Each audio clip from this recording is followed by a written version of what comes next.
I still hear the vibration in my head, like a tiny echo that never really fades. That soft buzz my phone made just before everything changed. I remember lying there on the couch, half asleep, half annoyed, still replaying our argument from earlier that night. We'd argued over something small, something stupid, one of those things you only fight about when you're tired and frustrated and not really thinking about what matters. I kept telling myself I'd text her first, that I'd swallow my pride and be the bigger person, but I didn't. Instead, I let the silence grow. And then, the message came. On my way, don't fall asleep. Just 7 simple words, soft enough to break me now, but sharp enough to slice through my memory every time I think about them. She was coming to apologize. She was coming because she loved me more than her anger. She was coming through that heavy rain, the kind that makes the streets shine like black mirrors and turns every light into a long, shaky blur. I didn't know those would be the last words she'd ever send me. I didn't know that by the time I rolled over and picked up my phone, she was already gone. I remember staring at the message, confused, wondering why she'd come out so late, why she didn't just wait till morning. I typed half a reply, deleted it, typed another, deleted that too. I didn't want to sound desperate. I didn't want to make things worse. So I just held the phone, letting the warmth of the screen settle into my palm, thinking she would walk through the door any minute with that tired smile she always gave after a fight. I didn't know that while I sat there, undecided and stubborn, her car was skidding on wet asphalt just a few streets away. I didn't know the world was already shifting beneath my feet, preparing to drop me into the kind of silence you never fully climb out of. When the siren started in the distance, I didn't even look up. This city was always noisy. There were always alarms, or horns, or someone shouting somewhere in the night. I had no reason to think this time was different. I had no idea that the sound wasn't just part of the background, it was the end of the life I knew. Minutes later, a knock came at my door. Not hers. Not her soft, familiar tap. This one was firm, careful, the kind that carries bad news on the other side of it. And even then, even standing up, even walking toward the door, even hearing the rain beating against the windows, I still didn't know. I still thought I had time. I still thought everything was fixable. I didn't know that the message I was rereading with a small, guilty smile was a goodbye she never meant to write. I didn't know my whole world had already broken. My name is Daniel, and this isn't a story about losing someone, at least, not in the way people expect. It's a story about the things we leave unsaid, the words we hold back because we think there will always be another moment to say them, another morning, another chance. We forget that life doesn't run on our schedule. Life doesn't wait for us to be ready. And that night, neither did death. Her name was Maya. Stubborn, bright, loud in the most beautiful way, the kind of loud that didn't annoy you but reminded you that you were alive. She filled every room she walked into, sometimes with laughter, sometimes with opinions no one asked for, sometimes with the smell of her coconut hair cream, which somehow always reached me before she did. She wasn't perfect, but she was human in a way that made you want to be better. She cared too much, felt too deeply, spoke too honestly. And for reasons I still don't fully understand, she chose me. We'd been together for 2 years, though honestly, being with her made time feel strange. Some days felt like minutes, others like entire lifetimes. She could pull me out of my darkest moods without even trying. I used to think she had a secret map of my heart tucked somewhere behind her smile, because she always managed to say the right thing when I needed it, except that night. But even then, it wasn't her fault. It never was. I was the one who shut down, who folded into myself like a badly written page. It started small, the way most fights do. She'd been reminding me, nagging me, as I called it then, about showing up on time to her sister's birthday. I came late. Really late. And instead of apologizing, I blamed traffic, blamed stress, blamed anything that wasn't me. She looked at me with that tired disappointment she rarely ever let herself show. That was the moment I should have softened. Instead, I hardened. We argued in the parking lot, under flickering lights and warm evening air, both of us talking fast, both of us talking loud, both of us forgetting why we were even angry. And then she said, "I just feel like you don't try anymore." That sentence hung between us like a rope pulled too tight. I didn't answer the way I should have. I didn't tell her she was wrong, that I loved her more than my own stubborn pride allowed me to express. I didn't tell her that sometimes I pulled away because my own insecurities screamed louder than logic. I didn't tell her she was the only steady place in my messy world. No. I said something sharp. Something careless. Something I can still hear in my head, twisting like a hook. She walked away, wiping her eyes. I let her go, pretending I needed space, pretending the silence was strength when really it was fear. Later that night, she texted me a single line, "Can we talk?" I stared at the message for a long minute. I typed, "Maybe tomorrow," then deleted it. Typed, "I need time," deleted that too. I didn't want to push her away. I also didn't know how to let her in. So I said nothing. I told myself she would cool off. I told myself morning would fix everything. Maya never liked waiting. She believed in fixing things immediately, in talking things out before the wound could deepen. So she got in her car, still hurt, still hopeful, still loving me enough to try again. And I fell asleep on the couch, thinking she'd message again in the morning. I didn't know she had already made the decision to come over. I didn't know she would choose forgiveness faster than I chose humility. I didn't know the rain was already starting to fall, the roads already turning slick, the streetlights already blurring into soft halos she would never drive under again. People always talk about soulmates like they're made of magic. Maya wasn't magic. She was real, beautifully real. And that was what made losing her so impossible to accept. Because real people aren't supposed to disappear. Real laughter isn't supposed to go silent.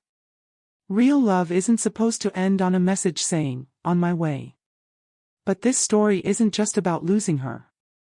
It's about learning, for the first time in my life, what silence can destroy, and what honesty could have saved. We loved each other in a way that made everything feel bigger.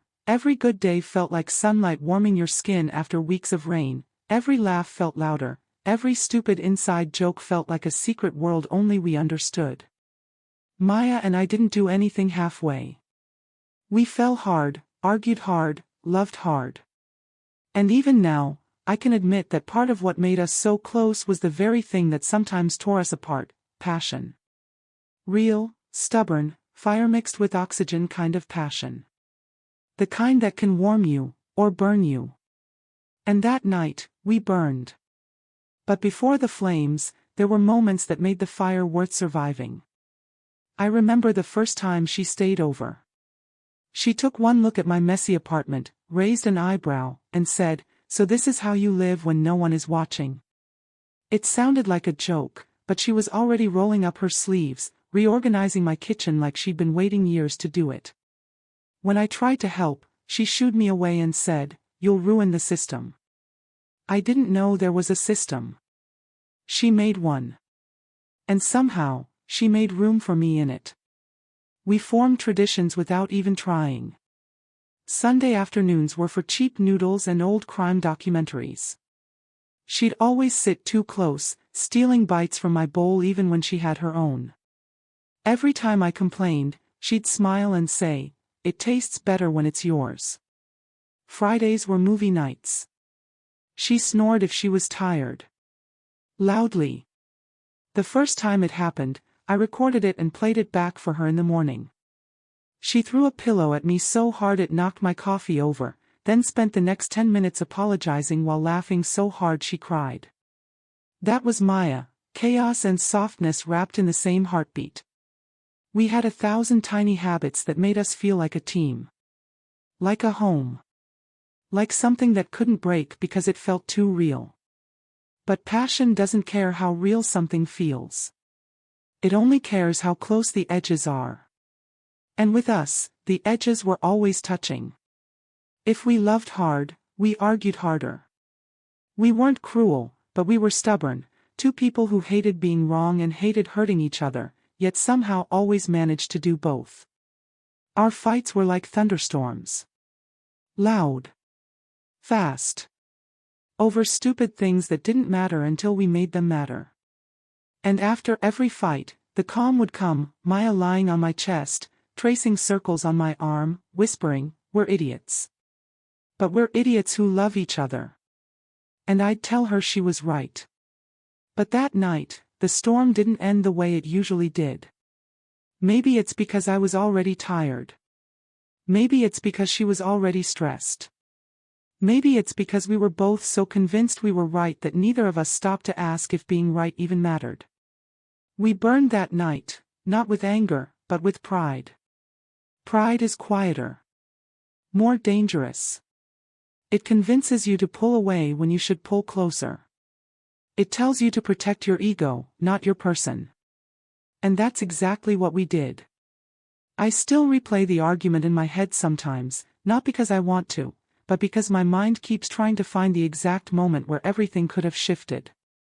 The moment where one softer word, one honest breath, one small step toward each other could have changed the ending. There's always a moment like that. A place where the story could have bent instead of breaking. But we missed it.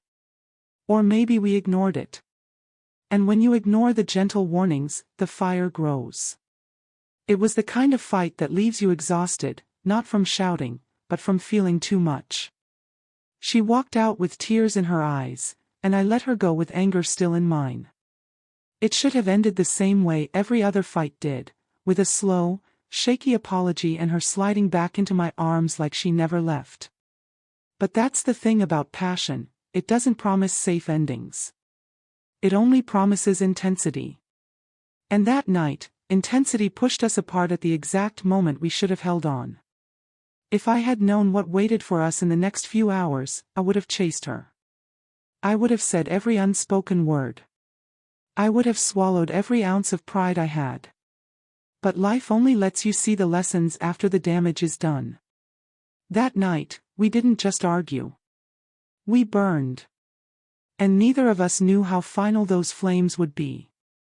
It started with something small, so small I can barely remember it now. Maybe it was a forgotten call. Maybe it was plans we didn't agree on. Maybe it was one of those days when everything feels heavier than it should, and the smallest thing pushes you over the edge. All I know is that the conversation shifted, the tone changed, and before I even realized it, we were both saying things we didn't mean. It's strange how quickly it happens, how two people who love each other can become strangers in a matter of minutes. One wrong word, one impatient sigh, and suddenly the whole mood changes. I think Maya felt unheard, and I felt misunderstood, and neither of us had the courage to slow down and fix it in the moment. Voices rose. Tempers rose with them. She accused me of not caring. I accused her of overreacting. It was ridiculous, really, two tired people fighting over feelings they didn't know how to explain. I remember her standing by the door, her arms crossed, breathing hard, looking at me like she wanted me to just say one kind thing, one soft sentence that would let her put her defenses down. I remember wanting to say it. But pride sat heavy in my mouth, refusing to let the words out. So instead of giving her comfort, I gave her silence. And silence is a cruel answer. She stepped outside, probably expecting me to follow her, to pull her back, to say, "Wait, let's talk." But I didn't move. I stayed frozen in my own stubbornness, convinced she should be the one to apologize first. She walked to her car, wiping her eyes with the back of her hand, the way she always did when she didn't want me to see her hurting. The sky was already rumbling then, deep, low thunder rolling across the clouds like a warning. Almost like the world itself was begging us to stop, to turn around, to rethink everything. But we didn't listen. I watched from the window as she got into her car. I remember telling myself she just needed a breather, just needed space, that she would drive around, cool off, and come back when things were calmer. I told myself it wasn't serious. I told myself fights happen, that we'd had worse, that everything would sort itself out like it always did. But that night felt different, even then. The air was heavy, thick with humidity and something else, something tense, something electric. The first drops of rain hit the pavement just as she pulled out of the parking lot. I should have gone after her. I should have stepped outside, called her back, swallowed my pride before it swallowed us both. But instead, I paced around my apartment, replaying the argument in my head, rewriting my lines, imagining what I should have said and didn't. And with every passing minute, the storm outside grew sharper, the thunder louder, the lightning brighter. I knew she hated driving at night, especially in bad weather. She always said it made her feel small, like the world outside the windshield was too big, too wild, too unpredictable. I used to tease her about it, telling her she had nothing to worry about as long as she drove slowly. But that night, she didn't drive slowly. She drove while upset, while tired, while angry, and that combination is far more dangerous than speed. Meanwhile, in my apartment, I tried to distract myself, picked up my phone, put it down, walked to the kitchen, walked back, sighed at my own reflection like it could give me answers. I kept waiting for her to text first. I kept waiting for her to be the one who broke the silence. That's the thing about pride, it convinces you that love is a competition, that apologies are losses, that vulnerability is weakness. And I believed all of that for far too long. The rain grew heavier. The wind rattled the windows. The whole city seemed to shake under the storm. But inside me, there was a worse storm, guilt mixed with stubbornness, love mixed with fear, regret beginning to take shape even before I understood why. When she left my place that night, the sky wasn't just rumbling. It was warning us. Begging us to stop. To turn around. To try again. But we didn't listen. We walked straight into the storm, her on the road, me in my silence, and neither of us knew it would be the last fight we'd ever have. She drove off into the rain, and I stayed inside, letting my anger boil like a pot left on the stove too long. I didn't sit. I couldn't. My whole body was buzzing with frustration, at her, at myself, at the way we always let small things grow into storms. I paced the room, back and forth, wearing a line into the floor that wasn't really there. My hands kept curling into fists, then relaxing, then curling again, as if my body couldn't decide whether it wanted to fight or collapse. I kept replaying the argument in my head, rewriting it in every version except the one that could have saved us. In one version, she understood me. In another, I apologized first. In another, we both laughed at how ridiculous we were being and ended the night wrapped in each other like always. But replaying moments doesn't change them. It only deepens the regret. Minutes passed, slow at first, then faster, like the clock itself was impatient with me. The storm outside grew louder, the rain hitting the windows in angry taps, as if the sky wanted to knock some sense into me. But I didn't listen.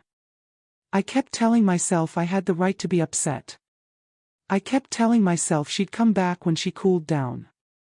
I kept telling myself I wasn't the one who needed to reach out first. And then, my phone buzzed. Just once.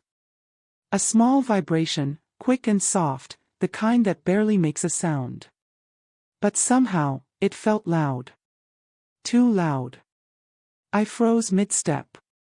My heart jumped, but my pride stood taller. I pulled the phone from my pocket and saw her name light up the screen. Just her name. No preview of the message. No hint of the words waiting behind that little notification bubble. I stared at it, and something inside me cracked, just a little, just enough to let a bit of guilt seep through. But then I swallowed it.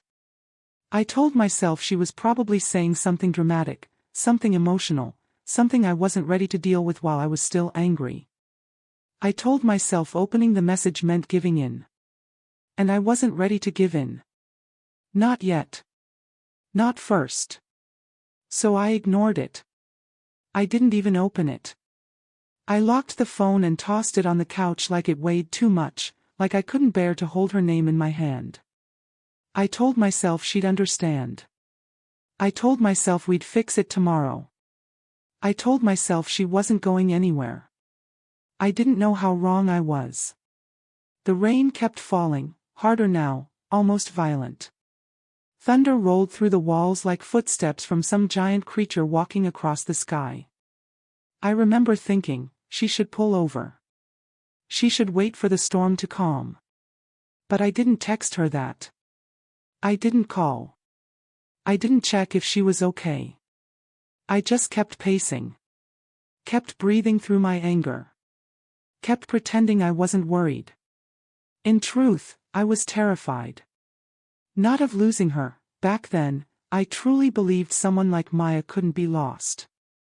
I was terrified of admitting I needed her, that my world tilted when she stepped away. Vulnerability felt like defeat. And I was too stubborn to lose a fight we shouldn't have been fighting in the first place.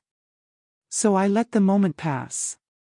I let the message sit there unopened, unread, untouched.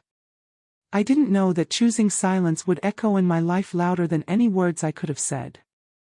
I didn't know those were the last minutes where anything was still fixable. I didn't know the universe was already tightening its grip around the moment, shaping it into something I would carry forever. Because that vibration, that soft buzz, that little flash of her name, it became the line between before and after. Before, when she existed in my world. After, when she didn't. And I think about it every day, the choice I made, or maybe the choice I refused to make. The unread message. The anger I clung to. The pride I mistook for strength. And that's the thing that hurts the most. Not the fight. Not the storm. Not even the grief. It's knowing she reached out, and I stayed silent. It's knowing she tried, while I hesitated. It's knowing that her last message arrived in my world at the exact moment she was leaving it. And I didn't even open it. 5 minutes later, I heard sirens outside. At first, I didn't think anything of it. Accidents were common on the highway near my building. People sped too much when it rained, the road curved in sharp ways, and the drainage was terrible. Sirens were just another part of the city's soundtrack, like distant horns or barking dogs or someone shouting at a taxi driver. I barely glanced toward the window. I just kept pacing, kept replaying my anger, kept pretending I didn't care as much as I did. But the noise didn't fade. Usually, sirens rush past, fast and fading, rushing toward someone else's emergency. But this time, they didn't pass by. They got louder. Closer. Echoing through the walls, vibrating in the floor beneath my feet. My pacing slowed. My chest tightened in a way I couldn't explain. It felt like someone had reached into me and pulled a string, tugging hard enough to stop my breath for a second. I tried to ignore it, tried to convince myself I was overthinking, that the world didn't revolve around my emotions or my guilt. But the sirens kept multiplying, the sound grew from one set to 2, then 3, then more. A chorus of panic. A whole storm of urgency. And then, a thought I didn't want to think whispered through me. Soft at first, like a shadow sliding under a door. Maya was driving in that direction. The words hit me so sharply my stomach dropped. I froze, staring at the front door as if it might open and reveal an answer I wasn't ready for. The rain outside kept pounding against the windows, and for the first time that night, I noticed how violently the wind was shaking the trees. I felt cold. A kind of cold that started in my spine and spread outward. My breathing turned shallow. My hands started trembling. I didn't want to move. I didn't want to think. I didn't want to believe the tiny, terrifying possibility forming in my mind. But the sirens, they were too close. Too many. And they weren't fading. I picked up my phone, almost dropping it because my hand wouldn't stay steady. I looked at her last message again, still unopened, still glowing there like a wound. On my way, don't fall asleep. My heart thudded so hard I could hear it in my ears. I clicked the message open, finally, but seeing it didn't make me feel better. It made me feel worse. Because I saw the timestamp. And the moment I saw it, something inside me snapped. She had sent it around the exact time the sirens first started. My mind raced, painting pictures I didn't want to see, her driving through the storm, her wiping tears from her eyes, her trying to call me again, her headlights catching something too late. That was it. I couldn't stand still anymore. I grabbed my keys from the table so fast they clattered against the wood. I didn't even think about what I was doing. My body just moved on instinct, pure panic, pure fear, pure love wrapped in terror. I didn't even put on shoes. I didn't grab my jacket. I didn't lock the door behind me. I just ran. I ran down the hallway of my building like the air was on fire. I ran down the stairs, nearly slipping because my socks were wet from the rain blowing in through the stairwell window. My legs felt heavy and weak at the same time, like they wanted to collapse but also wanted to sprint faster than they ever had before. When I pushed open the main door to the street, the storm hit me full force. The rain slapped my skin, cold and hard, and the wind nearly shoved me backward. But the sirens were louder out there, piercing the night, bouncing off the buildings, pulling me forward like a hook buried in my chest. I followed the sound. I didn't know exactly where it was coming from, but I didn't need directions. Something in me already knew. Something in me had already connected the dots, even if my mind refused to say the words out loud. I ran across puddles so deep the water splashed up to my knees. I ran past people who stared at me, confused, concerned, but I didn't hear them. I didn't see anything except the flashes of red and blue lights reflecting off the wet pavement. I kept thinking, no. No. No. Please, no. Over and over, like a prayer I didn't know how to finish. And as I turned the corner toward the highway entrance, toward the cluster of emergency lights, toward the noise that wouldn't stop, I felt it. A truth so heavy it nearly stopped me in my tracks. I wasn't running toward an accident. I was running toward the moment my entire world changed. When I reached the road, the rain had swallowed everything, like the sky had cracked open and emptied itself onto the world all at once. Headlights stretched into long, trembling shadows across the asphalt, and people were shouting, their voices half drowned by the storm. Paramedics moved quickly, bent over equipment, lifting stretchers, flashing lights bouncing off their soaked jackets like shards of color in the dark. The whole scene felt unreal, like I had stepped out of my body and was watching myself move through someone else's nightmare. But I knew it was real.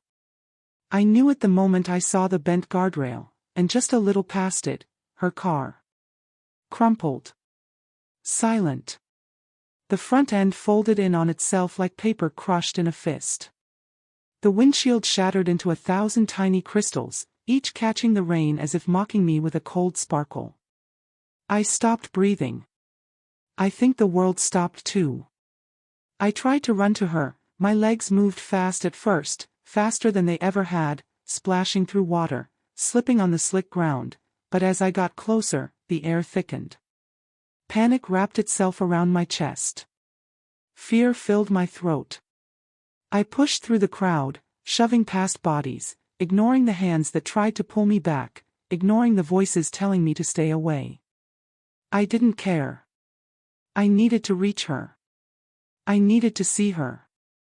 I needed to tell her everything I should have said hours earlier. But before I could get through, someone grabbed my shoulders, hard. A man in a reflective vest, soaked to the bone, his eyes heavy with the kind of sorrow people don't practice giving. "You can't go closer," he said, gently but firmly. I tried to break free. My voice cracked when I shouted her name. I didn't care how desperate I sounded. I didn't care who heard me. I just needed to get to her. He held me tighter. Another hand joined his, then another. Someone said, "Please, don't. Not right now. Not right now." My world was falling apart and "not right now" was supposed to be enough. I fought them until I lost strength, until my knees almost buckled, until the rain mixed with the tears I didn't even remember releasing. And then someone spoke, quietly, carefully, like every word might shatter me further. They told me a truck had skidded. Lost control on the curve. They told me Maya swerved to avoid it. They told me she reacted fast enough to save the other driver's life, but the road was too wet, the impact too strong, the storm too unforgiving. They told me she didn't feel any pain. That it happened instantly. That she was gone before anyone could reach her. Gone. A word so small, so empty, so unbearably final. I heard them, but I didn't hear them. Their voices felt muffled, distant, like they were speaking from underwater. All I could think about, all my mind could cling to in that moment, was one image, my phone glowing in the dark. One unread message. One moment of pride. One chance I didn't take. I sank to the ground without meaning to. My hands hit the wet asphalt, and the cold shot through my skin, but I didn't move. I didn't wipe my face. I didn't speak. I just knelt there, staring at the mangled metal that used to carry the person who had carried so much of my heart. People kept moving around me, paramedics packing equipment, officers redirecting traffic, onlookers whispering, the storm still raging, but everything felt far away. Like I was inside a bubble, trapped in a silence so big it roared. My thoughts spun in circles, sharp, painful circles that kept landing on the same point. If I had answered. If I had opened the message. If I had swallowed my pride for 10 seconds. 10 seconds. Maybe she wouldn't have come. Maybe she would have turned back. Maybe she would have waited until morning. Maybe she would still be alive. The weight of that possibility crushed me more than any words they said. I wanted to scream. I wanted to go back in time. I wanted to trade places with her. But wanting doesn't change anything. Regret only echoes. The rain began to slow, but inside me the storm kept raging. And all I could think, all I can still think, was how a single unread message ended up being the last conversation we never had. One moment of pride. One chance I didn't take. And now, it's the one moment I will carry for the rest of my life. I still keep her last message on my phone. It sits there like a living thing, quiet but powerful, a reminder of everything I can't undo. I've never opened it. Not because I can't, but because opening it feels like closing the last door she left behind.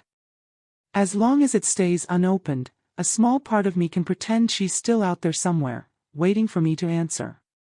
Sometimes I sit on the edge of my bed at night, screen glowing in my hand, her name lighting up the darkness like a ghost I invited in. I stare at those words without actually reading them, imagining her sitting in that car, rain against the windshield, fingers tapping her phone, probably wearing that annoyed half-smile she always had when she was trying to be mad but couldn't hold it for long. I imagine her typing it softly, gently, with love still sitting warm in her chest. On my way, don't fall asleep. 7 words that used to feel ordinary. Now they feel like a doorway I'm too afraid to step through. If I could go back in time, I'd reply instantly. I'd tell her to stay where she was, to wait out the storm, to come in the morning when the roads weren't slick and her eyes weren't tired from crying. I'd say, drive safe. I'd say, come back inside. I'd say, let's talk. I'd say, I'm sorry. I'd say, I love you. The truth is, I loved her more than I ever said out loud. Maybe that's the part that hurts the most. Not just losing her, but losing all the words I never gave her. Words sit heavy when they're trapped inside you. And mine have been sitting there ever since that night, growing roots, growing weight. Sometimes I wonder what she thought in those final minutes. Did she hope I'd answer? Did she glance at her phone again and again, waiting for my name to pop up like I waited for hers so many times? Did she think I didn't care? I wish I could tell her she was wrong. I wish I could tell her my silence wasn't rejection, it was fear. Fear of being vulnerable. Fear of saying the wrong thing. Fear of admitting how much she meant to me. But fear has no value once the moment is gone. Fear never saved anything. If I had known how little time we had left, I would have thrown every fear out the window. I would have gone barefoot into the rain the second she left. I would have chased her car down the road. I would have grabbed her and held her until the storm passed. But life doesn't pause for our realizations. It doesn't slow down so we can fix our mistakes. It keeps moving, even when we want to go back. And now, it's the one message I'll never reply to. That's the hardest part. Not the storm. Not the accident. Not the silence that fills my apartment every time I come home. It's the fact that her last words to me are frozen in time, waiting for an answer I'll never get to give. Sometimes I unlock my phone and hover my thumb over the message, tempting myself to open it, daring myself to face what's inside. But my body won't move. My heart won't allow it. Because opening it means accepting she's gone. And some days, I'm just not strong enough to do that. People tell me time will heal it. They say grief softens, that memories stop hurting, that eventually your chest loosens and breathing becomes easier. Maybe they're right. But for now, every time I look at her name on the screen, I feel everything all over again, the love, the regret, the wish for one more chance. One more word. One more moment. If this story touched your heart, leave a red heart in the comments. And tell me, if you had one more chance to reply to someone you lost, what would you say? Don't wait for tomorrow. Some messages can't wait. And if you think this is where the story ends, you're wrong. Because 1 week later, something happened that changed everything again.